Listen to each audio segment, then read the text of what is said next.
I remember this fucking mission, dude. This is hell right here. This is as bad as that one mission with Gooseberg and that fucking map with like oh my god. This is bad. I actually need another gunner. Oh, we got another spy. This time it's Risako. Actually, no, I don't need another. Fuck that shit. Just gonna keep shooting all of these spies that are armed and armored in plain sight. This is how you accomplish spy work. Damn it! It's Randgrews. Yeah, we're actually fighting in Randgrews.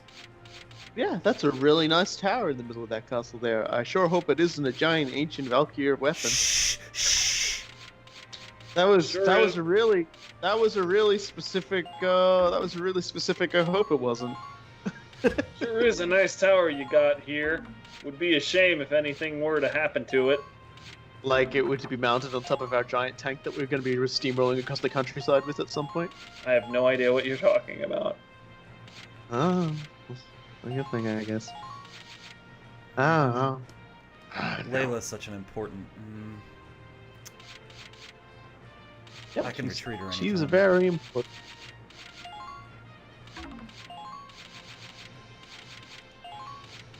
This one throws you for a loop.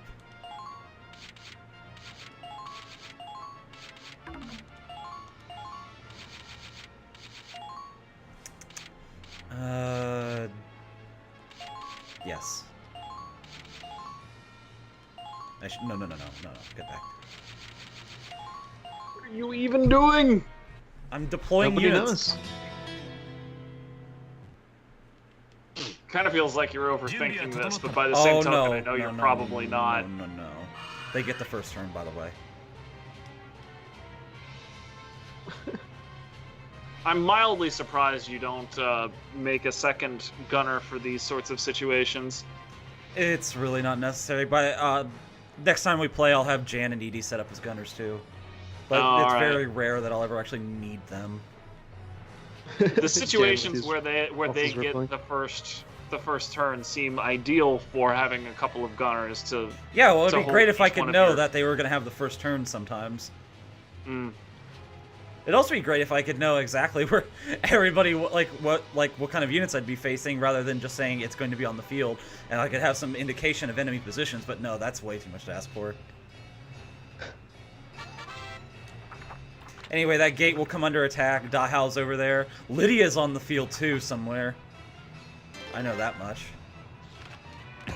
Dahal's moving. Dahal's doing a thing, shooting my gate.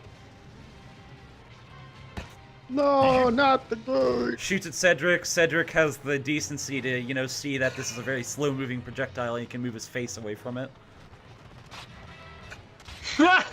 Layla's gonna fucking murder everybody, though. That reminds me of so many moments in Battlefield 2 and Battlefield 2142. Some dude is trying to snipe with the anti-tank weaponry, and I'm just like, dude, come on.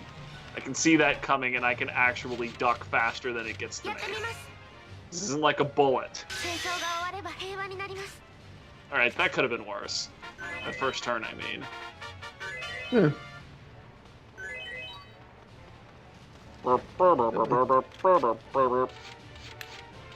I wish I could get a mod of that sax sound. Da, da, da, da, da, da. Yes! Sax Souls. I also watched Shovel Souls today. That one also made me happy. I like how the Lancers have 666 HP, by the way.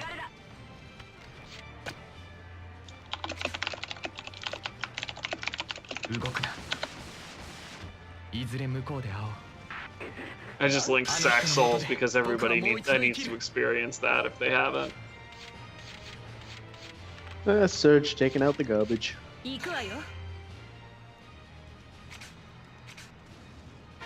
Yeah, truthfully, would not be surprised if you decided to just be like, hey, I'm using my first turn to just have Surge destroy everything.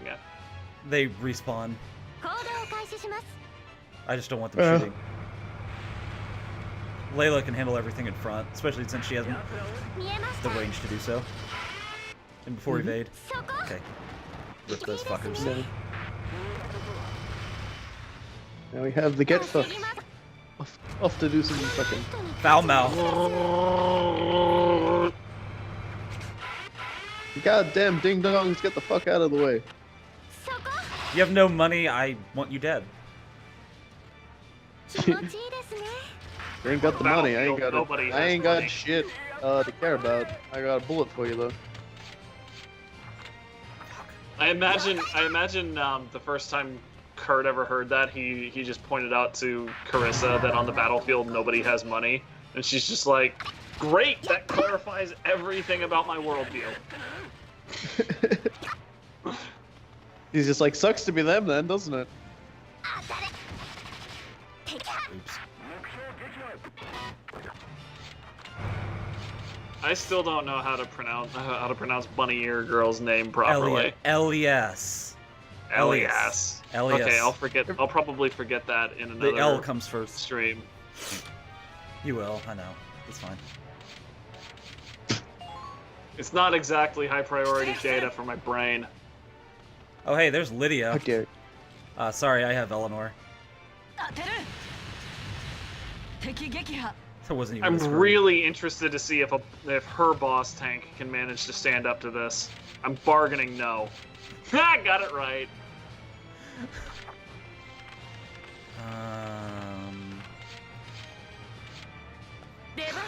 This is only the second time Lydia's shown up on the battlefield, right? Like, pretty much every time we've punked her. Sure. Yikes. Poor girl.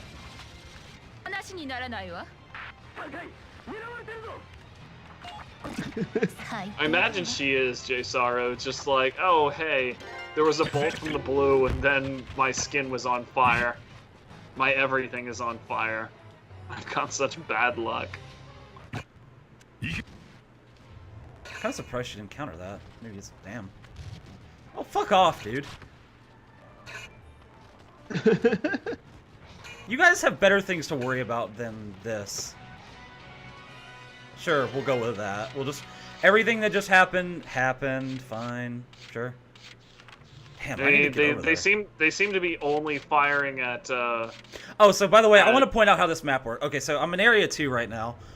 Sure. Yeah, okay, so you see the arrow here, we go this way, and we're up on the battlements when we get there. Then we gotta run around, get to this part, and this is the worst part of the map, is this fuck this area so much. Then we get this flag, go back to where we started, run up here, get this flag, and then we can get behind all of them. It's a pain in the ass. Fortunately, I have 5 so. friends. It looks like the way that Area 4 is. Oh, by the way, I have to arranged. kill everybody is the issue here, so. Well, it looks like the way Area 4 is arranged, you can Kill everybody basically from up just there, fight yeah. your way through a hell march of dudes, but you know, it's a hell march of dudes, but you have people that make the Doom guy go damn. You know, assuming they don't evade, in which case then I'd be fucked.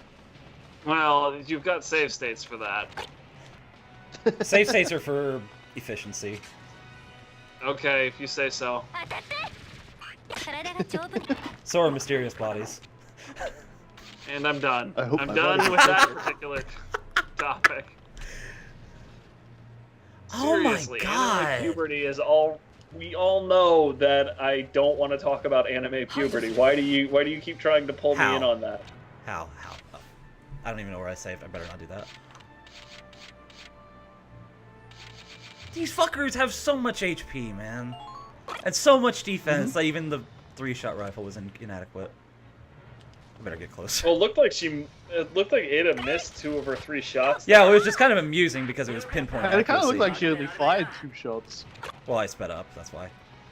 That's probably why, yeah.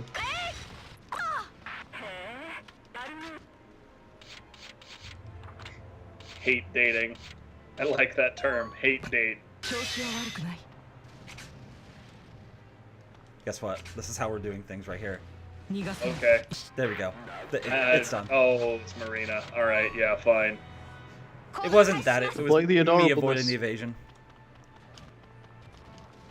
Just tell them that they're all threatening Hans, and she's just like, everybody dies. Just love that little satisfied smile she gets. Mm-hmm. Excuse me.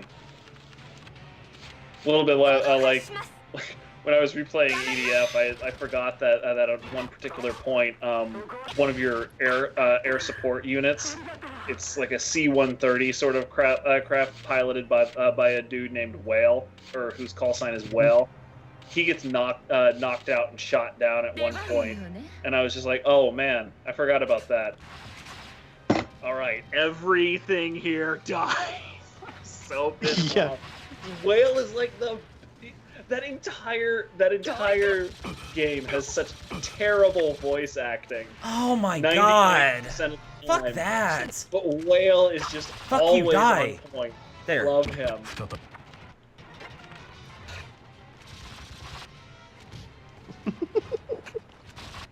There, Dahao's out.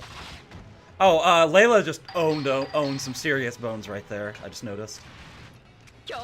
Honestly, I'm a little bit surprised that that you haven't used an. Damn, girl! She's taking out the trash up there. She killed two people. Two people in interception fire is kind of insane. That was. And there's the fucking respawn. Yeah, that's why she's paid the big dollars. That's why she got her own star. Clearly. Yeah. Like, are you going? Okay, you are going to repair that gate.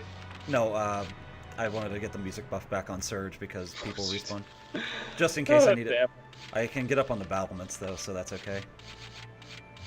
At least they don't spawn in crouched. I'd kind of have a fit right there if they did. Because these guys have way too fucking high defense and HP. It's kind of ludicrous. And then we mix in the evasion bullshit, so. It's time to send in the clowns. Also Ada. The clowns. I was hoping you'd pick up on that. I appreciate she still brought her handcuffs. J-Saro, I understand that eradication of all alien life is a common thing in EDF, but seriously, you start screwing with Whale and everything dies on principle rather than because I'm ordered to. There are actually quite a number of of missions in EDF which is simply just survive. Even when you could probably kill everything. Just like, hey, this isn't going well, everybody retreat. I'm just like, what are you talking about? I'm having a grand old time. Yeah, I'm usually like halfway across the map covered in like dead aliens at this point. And they're like, we need to get out of here! And I'm like, really? But then like there's some missions where they're like, okay, we're gonna just fight the enemy, and like the enemy is just like this giant wall of fuck. And I look back at like the 3 other idiots I've got with me and go, and I'm just like, you guys are so fucking dead. I'll be okay. I'll be okay. I can outrun this. You're so dead. Book Thief, I have not played Call of Duty Ghost. Why do you ask? I am curious about this thing.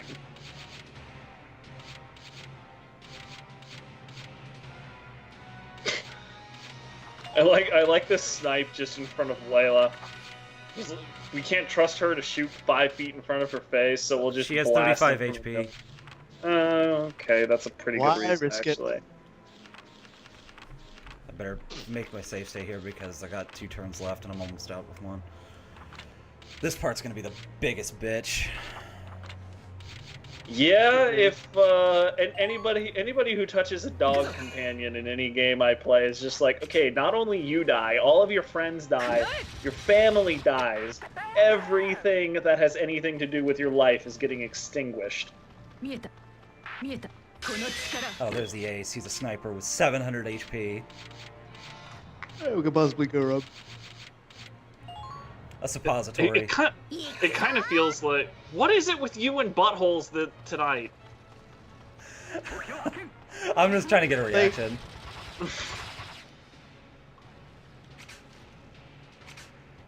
Oh my god. See a lot of people say, I like playing as a female in video games because why would you stare at a man's ass the entire time? And I'm just like, that is reasoning. That is good reasoning. I mean, that's some reasoning. My response is, I'm usually looking at the things beyond my. Yeah, it's like, why would you be staring at someone's? They're like, that's how you tell someone's bad at video games, is because they're staring at an ass the entire time. It's like, like I don't even visualize the character when I'm in third person. I'm like, I'm looking past them. It's a little bit like wearing a motorcycle helmet or something like that. Yeah, once you put on the motorcycle helmet, you can kind of see the areas around the side of the helmet. But after about 5 minutes of wearing it, your brain filters that out because it is not important information. That is exactly how it works for me when playing third-person games. My character's butt is not important information. Well, you see, in Loon's case, he's staring at butts, but he's staring at butts so that he can shoot them. See, that's not his character's butt, that's somebody else's butt. So butts can be important information. But, you know, I mean, if you're targeting butts, then the argument still doesn't work. This is high-level butt conversation on this stream. This is getting into Space Station 13 butt territory. Oh, let's not talk about that. That's played out now. The butt story is still one of the greatest stories. I'm not denying that. I'm just saying. If everyone explains Space Station 13 to somebody, you explain the butt. Mm-hmm. You must explain the butt bots.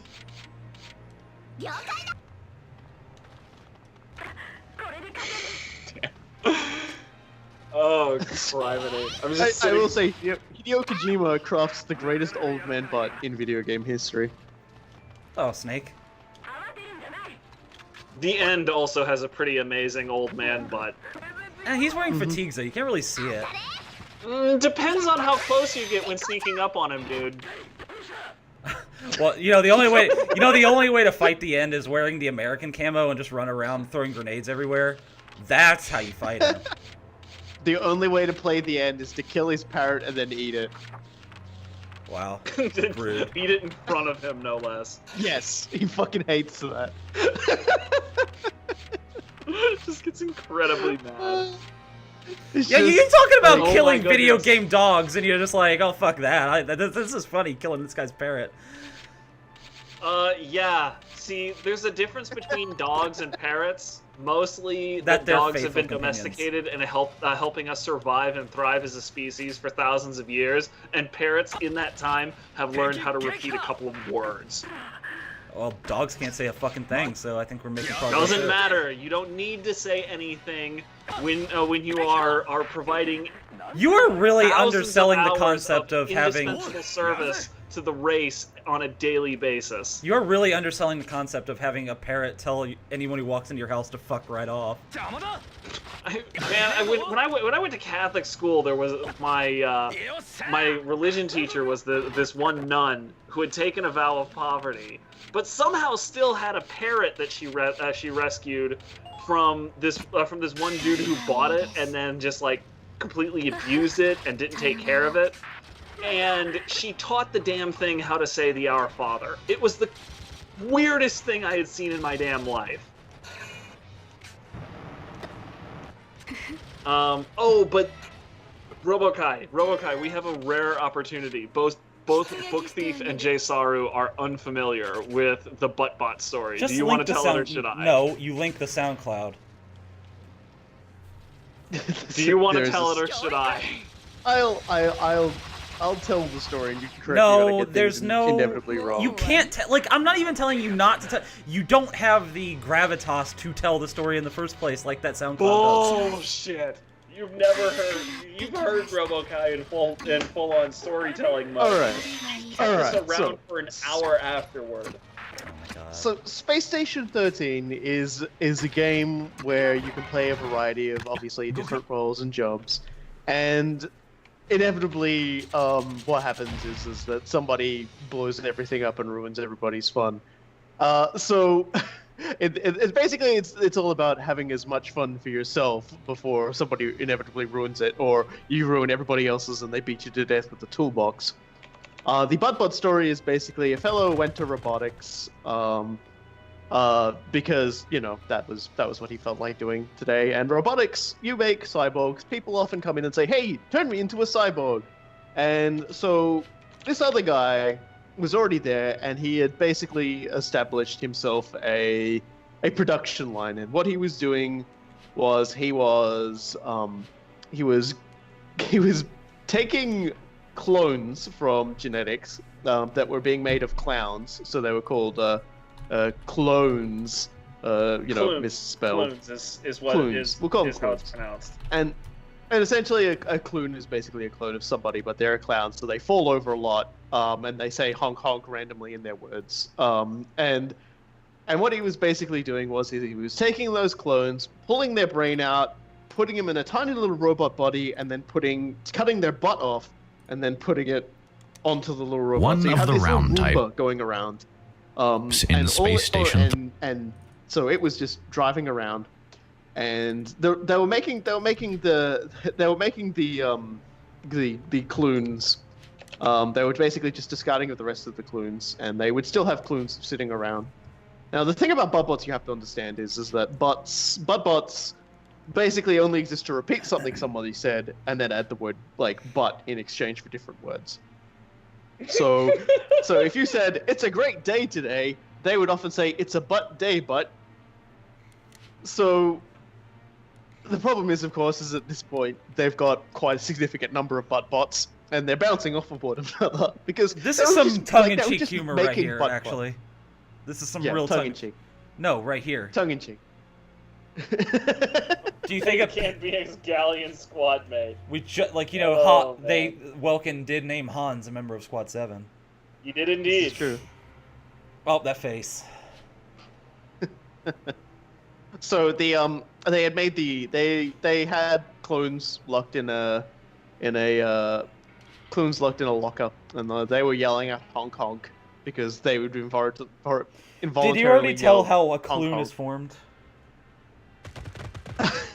So I can't remember how a clone is formed when a wizard, which is one of the antagonist classes, it's a little bit. Think of it like the killer in Dead by Daylight or Friday the 13th. It's randomly chosen, and one of the spells that they can elect for themselves is Curse of the Cloon, which takes anybody who's a normal crew member and turns them into a cloon, which is a green-themed clown that has irreparable brain damage, is outrageously obese, and is so incredibly useless at everything that typically the proper response when you get clooned is to throw yourself out the airlock to end the pain. Or just quit the game because there's no The reason to thing play. is that cloons are so outrageously useless at doing everything that frequently you can't even do that. You can't even throw yourself out the airlock. So when you start, It's not like MASH. Suicide is easy. It's very difficult. It's actually hard. So when you start cloning cloons, there's a bunch of mentally retarded, irreparably brain-damaged idiots just flopping around uselessly, honking the scream of the damned, and all of the butt bots around are echoing back the screams with butt added. And the thing is, one of the oversights of this particular Yes. implementation of the game is that butt bots could trigger on each other. So if you scream and one adds butt, another butt bot can respond to the butt and be butt scream butt, and this keeps going. Now, at one point, the captain ends up coming in and says, "What the hell is going on in here?" So all of the butt bots, all like 36 of them, just start screaming back butt. They're all like, "What the butt is butt going butt? Butt the butt honk," and it just keeps going like that, feeding off of each other.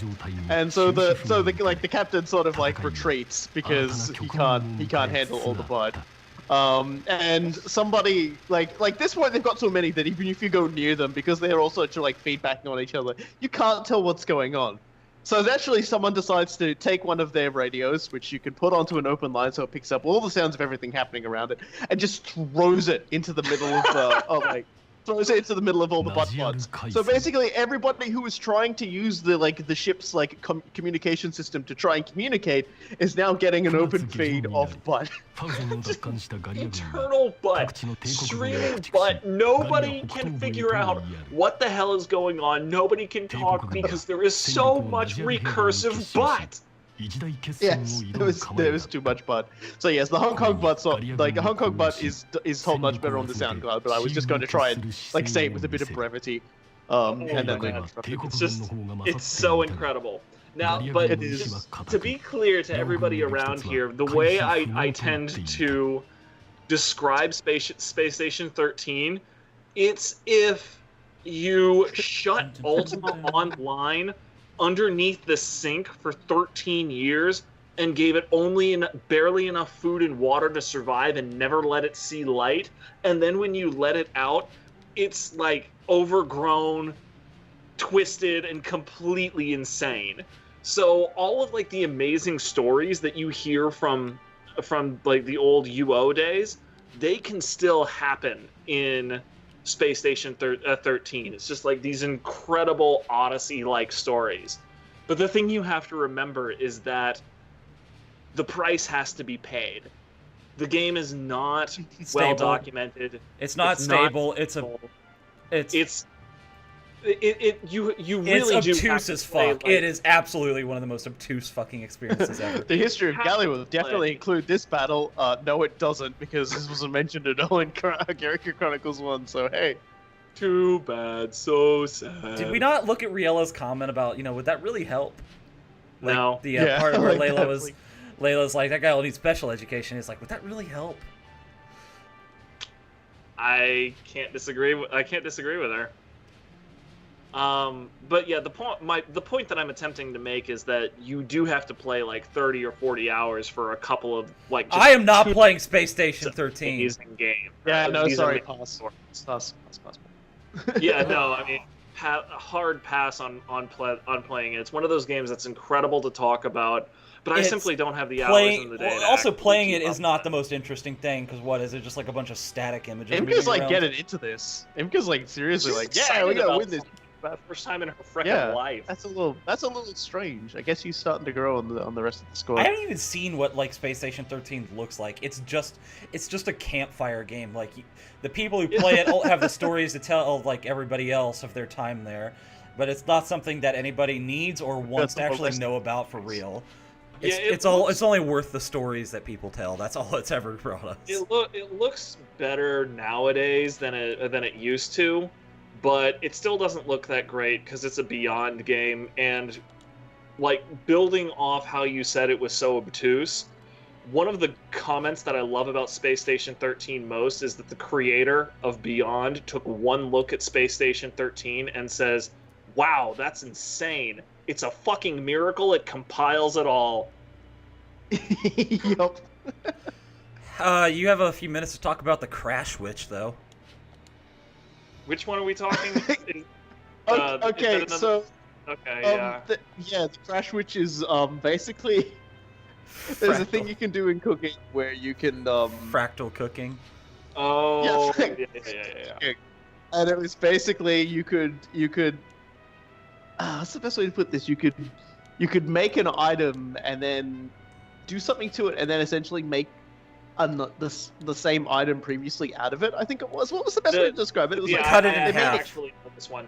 Yeah. So one of the things that is in cooking is a deep fryer, and one of the idiosyncrasies of the deep fryer is that you can fucking deep fry anything. I like. Okay. So in terms of a sandwich or a cake, what you can do is you can make a cake and then you can deep fry it, and then you can use that deep fried cake or sandwich in another cake or sandwich to make a recursive cake or sandwich. And so you end up having something that's like, it's a lightly fried, deep fried, lightly fried. I thought the story was just that he kept cutting. He cut a sandwich into 2 slices, and then combined them into a sandwich and cut them into more slices, and then just kept making more and more. And then it just became like this black hole of scripting and error that anybody who came close to it would crash instantly. Well, no, anyone who looked at it would crash. Yeah, you had to look at it. Trying to pass so much information of what it was. He used the deep fryer to make each individual sandwich slice a valid ingredient for more sandwiches. But the point is that since these things can be recursive, if you go on long enough, you pop out, and this is how it actually happened. you popped out of the data type that was allowable for an item to be named with. So that, like, an item's name can only be so long. He made an item that popped out of that name, so anybody who requested a look at that thing got an invalid packet back, and then things just crashed. It was the crash witch. So the admins had, like, nobody could deal with it. It was just crashing everybody. They eventually got it, but it's like you couldn't even look at it in, like, the server, like, command line or something, because it just crashed you there too. Yeah, like, admins were crashed trying to deal with it. Oh dear. The secret of her powers was added.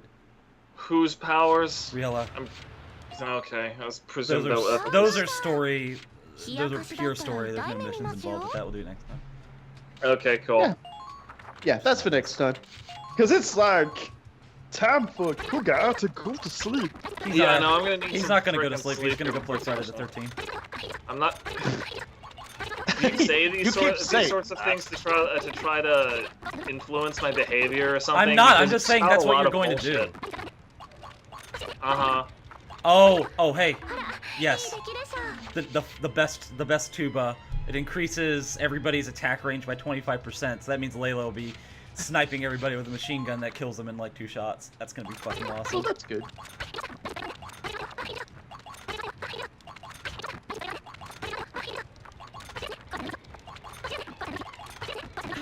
Oh my god, there's still more stuff.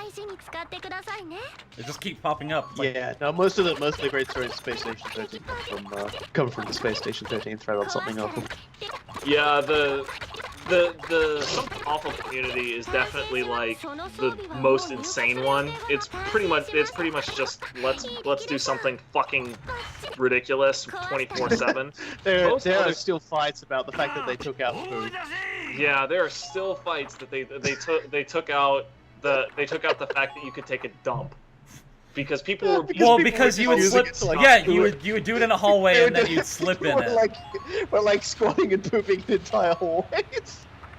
Yeah, because it would make people slip around when they try to walk over it, so they just fall over. They took out the cloud too, didn't they? Because that was basically the same thing. As people were just like fucking just stop. Don't fart on the Bible now, you'll get smote. Yeah, farting on the Bible is still a thing. Punished by God, by the way, guys. Just so you know. Farting on the Bible is still a thing. Yes. Well, if they took out the clown, who can fart anymore? Everybody can. Fart is. Well, there's no point in farting as anybody else. The clown does it best. Well, I mean, there's a clown uniform around. The entire reason they took out the clown was because they initially made it as like a punishment class. So if somebody was fucking around, they could just make them a clown for the round, and it was okay to beat up on the clown. Well, people started asking to be the clown, and it was no longer a effective punishment because people would screw around to become the clown. So plus we're getting getting into more shenanigans as the clown because the clown was given a banana peel. Right. The banana peel was basically just do something wrong, and security's trying to catch you. You would drop the banana peel, and they would fucking slip on it, fall over, and then you'd honk their bicycle horn in their face, fart on them, grab your banana peel, and skedaddle the fuck out of there before they could stand up again if you were really good at the game. Yeah. These are. This is a normal day on the station. Like the station be ground to a halt by a particularly clever motherfucking clown. Janitors are also the bane of everybody's existence. You know, speaking of clown, do you guys recognize the guy in that photo down there? Which photo? Where? On the stream. Oh no. Yeah, we're meeting them again.